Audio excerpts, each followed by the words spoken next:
ఇరాన్పై America, Israel చేస్తున్న యుద్ధం కారణంగా బంగారం, వెండి ధరలపైన ప్రభావం పడొచ్చని తెలుస్తోంది. అయితే ఇదే సమయంలో డాలర్ విలువ క్రమంగా పెరుగుతోంది. స్పష్టంగా చెప్పాలంటే $1 దాదాపు 93 రూపాయలకు చేరువలో ఉంది. ఈ పరిస్థితుల్లో డాలర్ మరింత బలపడితే బంగారం, వెండి తగ్గొచ్చని సర్టిఫైడ్ ఫైనాన్షియల్ ప్లానర్ సుందర రామిరెడ్డి అంటున్నారు.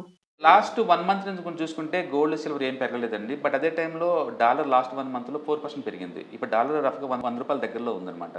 యూజువల్‌గా డాలర్ స్ట్రాంగ్ అయిపోతే మెటల్స్ అన్ని వీక్ అయిపోతాయి. ఈరోజు మెటల్ మీకు 3% క్రాక్ అయింది. అంటే ఇక మెటల్స్ మొత్తం క్రాక్ బీన్ అవుతది. డాలర్ గనుక ఇంకా స్ట్రాంగ్ అయిందంటే.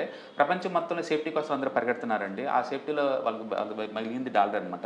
అందుకని గవర్నమెంట్ సెక్యూరిటీస్‌లో అమెరికాలో పెట్టే ఛాన్స్ ఎక్కువ ఉంటుంది. అంటే ఎంత అనుకున్నా సరే అమెరికా ప్రపంచం మొత్తానికి పెద్దన్న ప్లస్ మనీ సేఫ్టీ అక్కడే ఉంటుంది కాబట్టి డాలర్ ఇంకా స్ట్రాంగ్ అయ్యే ఛాన్స్ ఎక్కువ ఉంది. డాలర్ స్ట్రాంగ్ అయ్యే కొద్దీ గోల్డ్, సిల్వరే కాదు మీ రిమైనింగ్ మెటల్స్ అన్ని కూడా డ్రాప్ అయ్యే ఛాన్స్ ఎక్కువ ఉంది. అంటే ప్రపంచవ్యాప్తంగా ఇన్ఫ్లేషన్ ఎక్కువ అయ్యే ఛాన్స్ ఎక్కువ ఉంది. అందుకని అనలిస్టులు అందరూ పెసిమిస్టిక్ టార్గెట్ చెప్తున్నారు తప్ప ఇక్కడ నేను గ్యారంటీ లేదు. ఎందుకంటే ఇది ఎప్పుడు సప్లై చైన్ క్లియర్ అవుతుంది అనేది గ్యారంటీ లేదు.